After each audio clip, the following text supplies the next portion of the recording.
Hello and welcome to House Call. I'm Dr. Rueben Brock. We have with us today Trey Willis. Trey is a protester in the Pittsburgh area. You may have heard his name recently as he has sparked a protest that got a little bit of attention yesterday on the 4th of July. And he's with us here today to talk about what he is doing, why he's doing it, and I'm happy to have you here. I'm happy to be here. I appreciate it.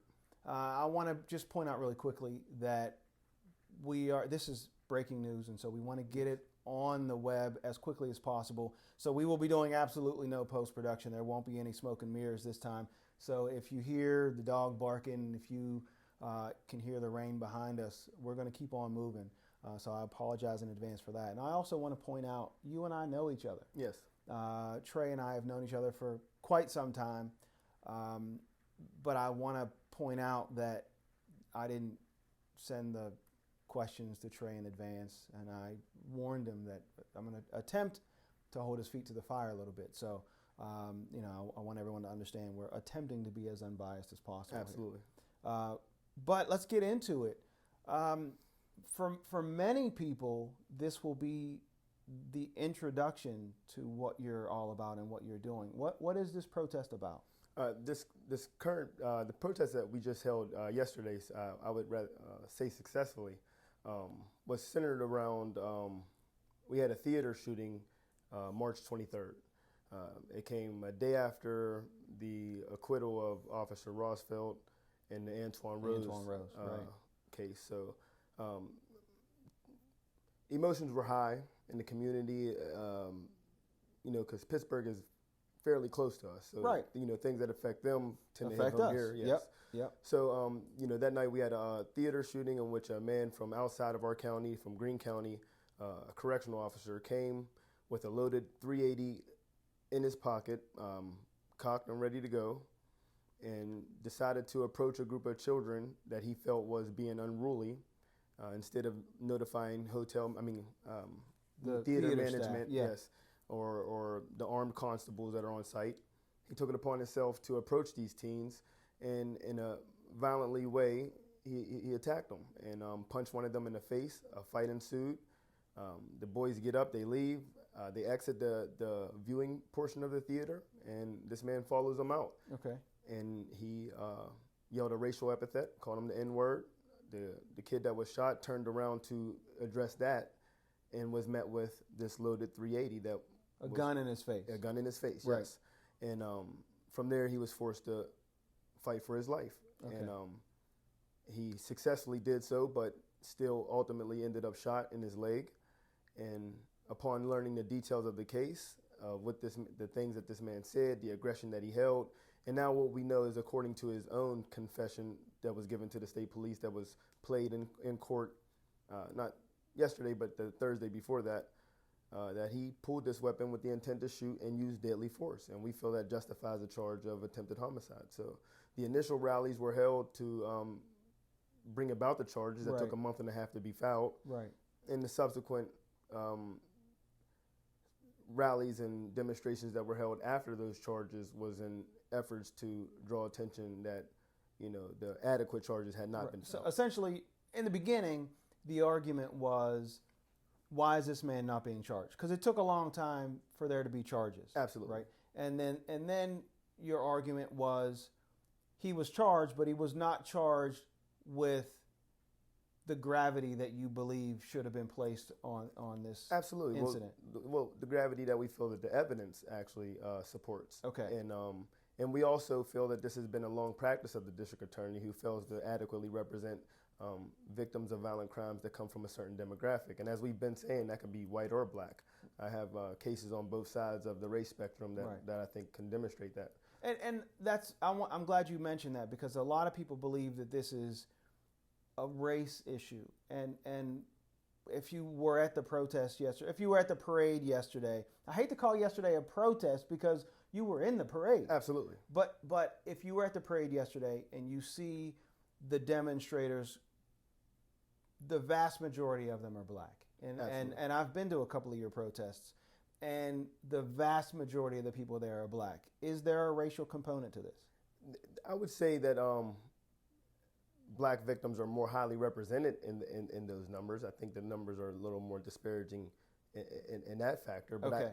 I also have like I'm in contact with a lot of white parents who feel that their white child was either misrepresented or not represented at all Right. by this district attorney's office. And Okay. so I think what was preventing some people from standing with us was the fear of possible violence or any rhetoric that was floating around our events.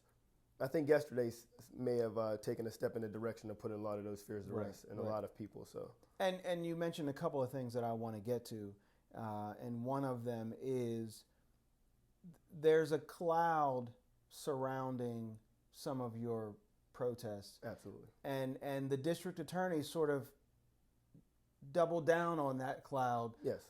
by bringing up your past. And some people will say, what is this guy doing? Why would we follow him? He's by no means a saint. Look at his past. Can you address that? I'm by no means a saint, and I think that's why I'm more effective in even reaching the youth that I'm able to reach and connect with. And that goes for adults as well, because if we live by that logic, how would America stand? If this has to be a country of redemption, or we would never be able to live down our own past as a nation. Okay, So, that's an interesting point. but I don't hide from my past. It's something that I speak about on my public Facebook page. I use it when addressing the youth.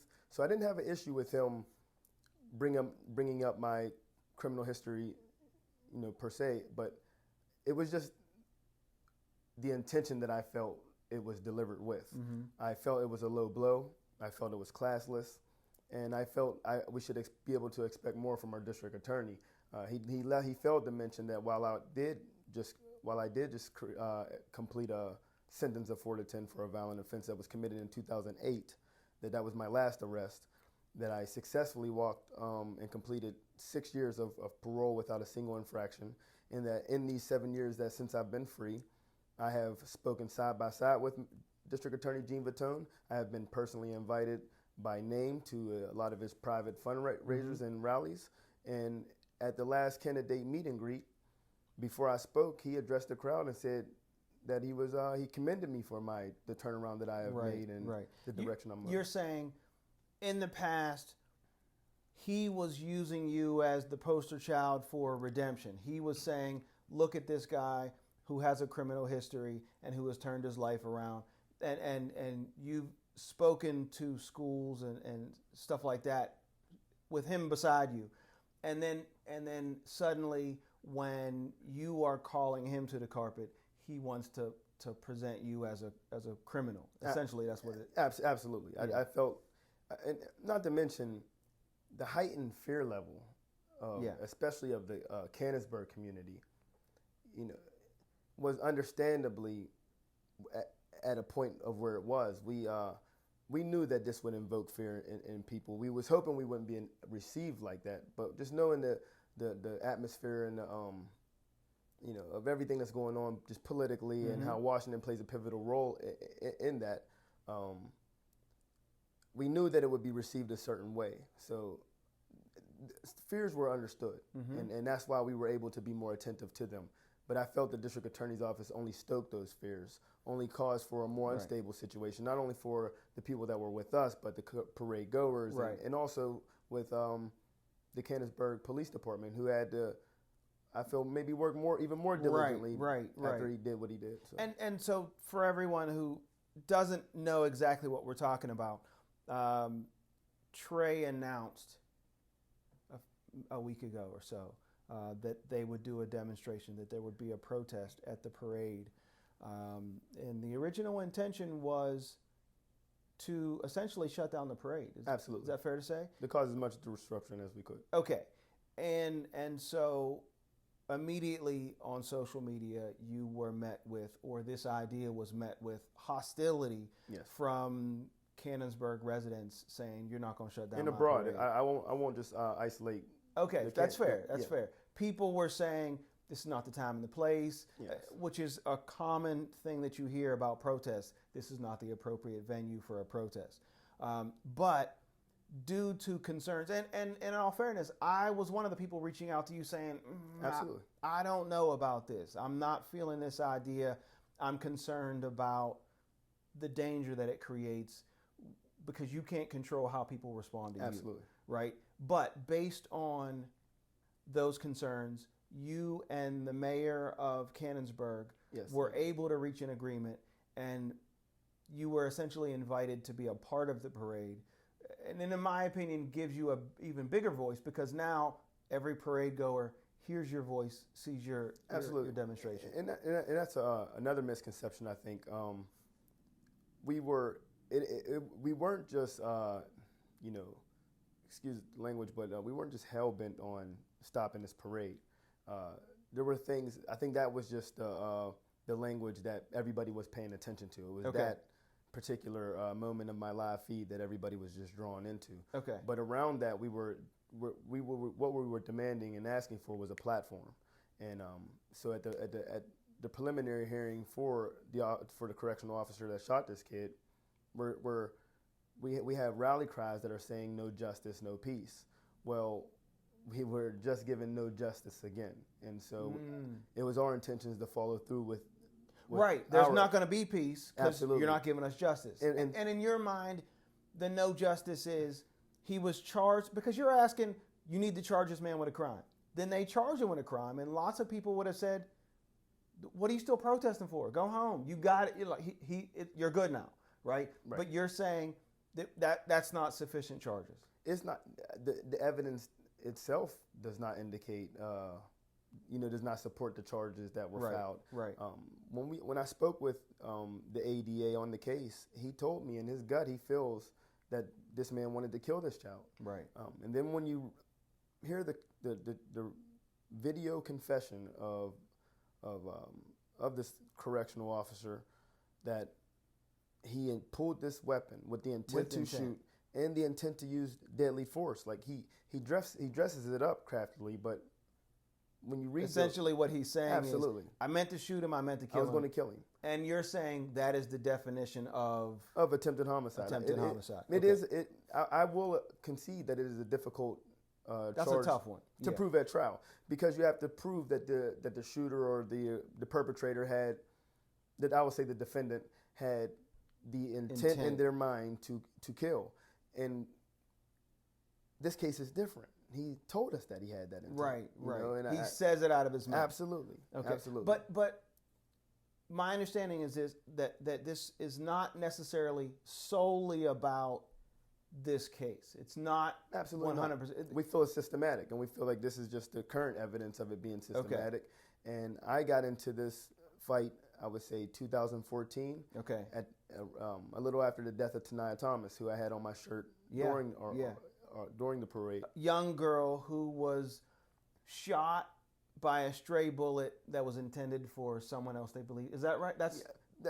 Essentially.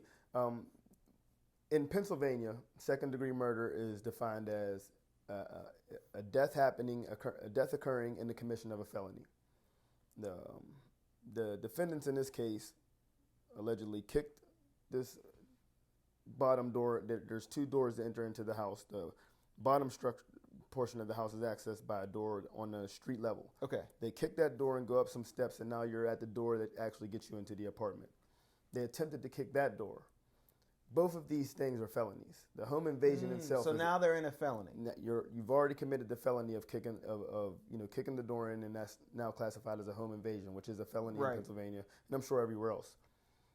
They kicked the door of the upper level and was unable to breach it, but that still is a felony. The fact that you failed at that, doesn't matter. Absolutely not. You still right? Absolutely. Sure. So they attempted to kick that door in, failed, and then two of the men begin to fire shots. Shoot into the door. Into the door and through the walls. And so they don't see who they're shooting. No.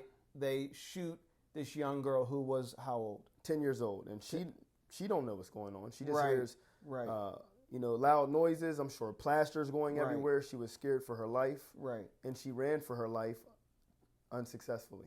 And I believe that this girl was the same age as my son. I remember. Same age as my daughter. Yeah, and I remember my son being one of the people, but I had clients come into my office who were completely confused. Like, am I going to be shot? Like, she wasn't doing anything. She's shot. And so it's traumatizing the community. Absolutely. Not just this family. And my heart goes out to the family, but it's traumatizing the community. Absolutely. And you're saying they haven't done enough on this case as well. Absolutely not. And prior to that, I had no relationship with the family. Me and Curtis Thomas wasn't, we were acquaintances. We knew each other from being from the same, Washington's a small city. Right. But we didn't hang out. We didn't, I didn't know if we had any common interests. I didn't, I didn't know nothing about his private life. And when his daughter passed, he lived right around the corner. Okay. We never really spoke besides maybe nodding at each other. Right. And I walked around there and I hugged him, and then crying with him. That brought you into it. That changed my life. And I need to do now, more. oftentimes he's standing beside you when you're out. Absolutely. Yeah. Absolutely. He played a fundamental role in what we did yesterday. Yeah. And so, two things. First, what do you say to the people that would say, I don't buy it. I don't see the injustice, this great injustice, this systematic injustice in Washington County? Because I'll be honest with you, I get the phone calls. I get Absolutely. the phone calls. I get them as well. Yeah, and people are saying, what is this dude doing? He's glory grabbing. He's showboating. He wants his moment in the spotlight. From black people, 9 times out of 10, that phone call comes from black people in Washington County who don't believe there is an injustice in Washington County. What do you say to them? First, to the glory grabbing comment, I find that offensive because, as I said, we've been waging this fight since 2014. We've had several victories, under our belt that we don't tout around, we don't post on Facebook. Okay. It wasn't until that we really felt we were being ignored that we said, you know what, we're going to draw light to this. Yeah. Anybody that knows me knows I'm an introvert. I'm a recluse. I'm more comfortable with the small group of people that I move with inside of the confinements of my home. Now, so it's not about attention. No, I mean, you got to really look at the attention I'm getting. I'm talking about murders here. There are people that will be offended by this. There are people that would not want certain murders and handled certain ways, and we're talking about the loss of life. This is not. There's nothing fun about this. Yeah, this isn't glorious. No. What you're saying. We spend our time. We have to also think about our safety now. Right. And I see people ride past. They recognize me, and now they could put a face to who's been pushing for certain things. It's just we tried to do the behind the scenes route. Every politician in this city knows me by face and name. I've been, as I've said, to a lot of their private events and rallies, and I feel like that's the way I was able to have such a good standing with the mayor of Canonsburg and the chief of police and members of the state police, because this is not new. You've been out there. Absolutely. They know that. Behind the scenes, they know that. The people that I've actually been, trying to get some changes out of, they know that I've been there. But what do you say to the person that says, I live in Washington County, I'm black, I don't see this injustice. If you mind your business, life is going to be okay. If you're not living the wrong lifestyle, none of this is ever going to touch you. What do you say to them? Tanaya Thomas. Yeah, I don't know how you argue against that. That's fair. Not. Yeah. She was doing nothing. 4 of the people that confessed to this, they all wrote statements against each other, corroborating the evidence at the scene. So this was an open and shut case, so to speak, that was solved by Curtis Thomas. Curtis Thomas solved his own daughter's case. The detectives will attest to this. He was waking them up at 4 o'clock in the morning and saying, hey, you need to get here. We need to get down here. He put the elements together that they needed and solved that case, as any parent should do. Sure. So I commend him for that. But once it was handed to the district attorney, the way he charged the case allowed for, slaps on the wrist to all involved. While you see lengthy sentences, second degree, the difference between second degree murder and third degree murder is second degree carries a mandatory life sentence. So whereas in your mind, these men should have been in prison forever. I feel like anybody who takes the life of a child should be, especially in such a violent way, should be remanded for the rest of their life. I absolutely feel that way. And this is just one example of what you believe is the district attorney dropping the ball in certain cases. Absolutely, but not just restricted to race. Right. We have a case in Krista Bolin, who is a white mother in Washington, whose son was beat brutally, and he was left with, with certain injuries that persisted through the remainder of his life, which, sadly ended, I would say, roughly over a year ago. Mm-hmm. He lived to be 7 years old. Now, in this case, the district attorney refused to file, once again, attempted homicide charges, even though they had to resuscitate Kobe several times and get his heart going again. But now that Kobe has passed, it is fully in the powers of the district attorney's office to file homicide charges, because he's now passed due to the injuries received from the and beating. those charges haven't come. No, not at all. Not only have they not come, the way he just interacts with the families of these victims is just disgusting. While we were at our protest at the courthouse at the preliminary hearing for Christopher Williams, the man charged in the shooting of Anthony, the 17-year-old, Curtis Thomas, who you see often with me, goes down to the district attorney's office. His wife works during the day. He owns his own business and is occupied with that during the night. So they have conflicting schedules, and in between that, they're full-time parents and great parents at that. So anytime he's able to, he stops into the district attorney's office and just checks on the status of his daughter's case. Goes down there. He tells me, "Hey, I'll be right back up," and I'll be right back. Goes down there and he asks the receptionist, he tells her what he's there for. And she calls another woman, and they look something on the computer, and they say, "Oh, that's funny," in a matter-of-fact tone. Mm-hmm. And we just had a hearing for your daughter 2 hours ago. And they did not notify him. They didn't even tell him. They have his email address, they have his phone number, and they have his home address. You're saying they're dropping the ball in a lot of ways. Absolutely. So I'm going to switch gears for a second, because you and I have spoken about how you attempt to be unbiased, fair. Absolutely. You hold accountability where there needs to be accountability. And you have put some heat on the NAACP. What's your issue with the NAACP? Essentially the same issue I have with the district attorney's office. They're in a position to actually exact change, to help our youth and help our community, and they're not doing anything. Mm-hmm. Throughout our whole this entire process, especially since the shooting of Anthony in the movie theater, they have not played any type of role, right. And it's been disappointing.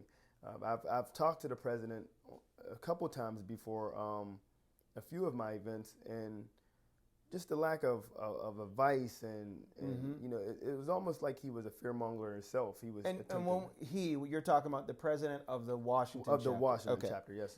Because that's your issue. It's not necessarily with the NAACP in general. Oh no, because I have no interactions with any other branches to know how they function or to. So your issue is with this particular chapter, and you're saying they need to do more, essentially. I mean, a lot more. Okay. We have a youth chapter that they can get going. Right. That has never been. I know have been implemented in Washington. And in all fairness, I'll give you that is a common complaint. Yes. But the last one on this subject I'll give you is when House Call covered the story of the shooting at the mall, yes. The movie theater shooting. One of the issues that I pointed out was that if we go back to the old school community, yes, the community that our parents lived in. I was involved in some of the conversations on your Facebook page. Okay.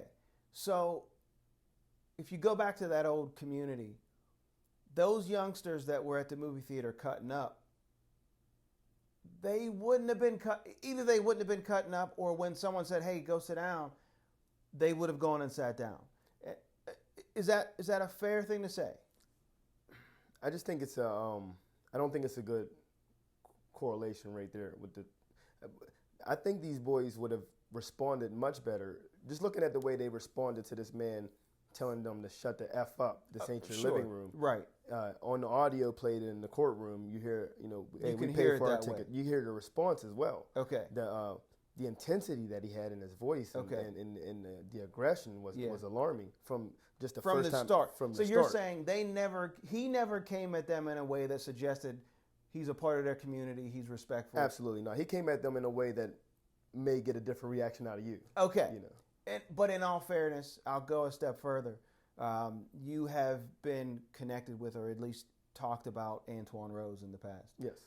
And a lot of people would argue that a lot of these things that end up being protests, a lot of these cases where you see Black Lives Matter, where you see a protest rally happening after the fact, we're not talking about why was that young person in that situation. Well, that's the conversations I'm attempting to. That's the dialogue I want to start. Okay. This is a movement of accountability. We're holding nobody exempt from that, including ourselves. Okay. I'm a full-time father, but we also know that you could raise your children to the best of your abilities, and they still, venture off and do their own thing. Right. My issue with the Antoine Rose case is, on several things that I have a problem with is, one, the legislation. There's legislation on the books that is alarming, that can actually give an officer the okay to shoot you three times in the back. Right. And there are people pushing now. There are now people pushing. I think of Summer Lee and some others in our state house who are pushing to change that. Absolutely, and that obviously shows that they feel it's not right. Right. So, but you're saying you want to have that conversation about why are these young people in that situation where there's a drive-by shooting or something. Absolutely. But you're saying, but there's more to it than that. Absolutely. But there are people who would say, but you're not out rallying about that. You're not out rallying about why are you in a drive-by shooting. You're not out rallying about. If people would access my public Facebook page, they'll see a post on there where me and my two boys are in front of the courthouse protesting, not the district attorney's office. We're not protesting law enforcement. We were protesting the black-on-black killing of a 10-year-old that we felt was okay. And that was before we knew, that was before we knew what degree of charges would be filed. Yeah. So we showed up to protest that. So you are doing your answer is, but I am doing it. I am doing it. It's just if it don't fit the narrative, people don't pay attention to it. So unfortunately, they only are paying attention to to race issues that I attack when it's involving the opposite race. But they don't see it when I'm doing it across the board. Last question. What do you hope to do? What's the end game? What's the goal? Unite this community. We have several different cultures living in close proximity to each other that don't understand one another. And I think if we would just pay attention and have a little more empathy for some of these causes that we're trying to bring to light, I think we would get along a lot better. I think yesterday demonstrated that. While we had some unfortunate, people exhibited some unfortunate behaviors. Right. But they were few and far between. Oh, absolutely. Yeah. The overwhelming majority of that crowd was open and supportive. Right. We positive. Oh, absolutely. Yeah. I was amazed, and everything that I said, I meant. I appreciated that, and more than I can ever, get across to them. So. Right. But your goal is unite the community. Unite the community, and justice for all. We're tired of burying kids. Yeah. And for anybody to think that we would only be focused on black kids, it's just offensive. Yeah. The group of I don't want to call them kids because they've been stepping up to the plate so awesomely. The youth that follows me is a very diverse group. Yeah. And I'm glad you said that, because one of the things that we don't have time to get to it, but one of the things that I wanted to talk about was how you get so many young people involved. I mean, every time I've come out to see you, there are a crowd of young people behind you. Yes. And so that suggests that at least there are young people that are saying, this is the kind of leader I want. That know my history, and know what I've been through. So Right. they can never look at me and say that, hey man, you don't understand. Right. Okay. So there it is. You heard it straight from his voice, what he's all about, what he's attempting to do. You can make the decision for yourself whether or not you believe his movement is real or even necessary. But we'd love to hear what you have to say about it. If you've got comments for Trey Willis, if you've got feedback for us, please let us know. Go to Dr. Rueben Brock on Facebook. Go to House Call at Dr. Rueben Brock on YouTube. Leave us a comment. Let him know. My understanding is that he's listening. he's open to your suggestions, and so are we. And at the very least, you've started a conversation that I believe is going to be a powerful one. And with what you were able to accomplish yesterday, it appears as though your microphone's getting bigger and bigger.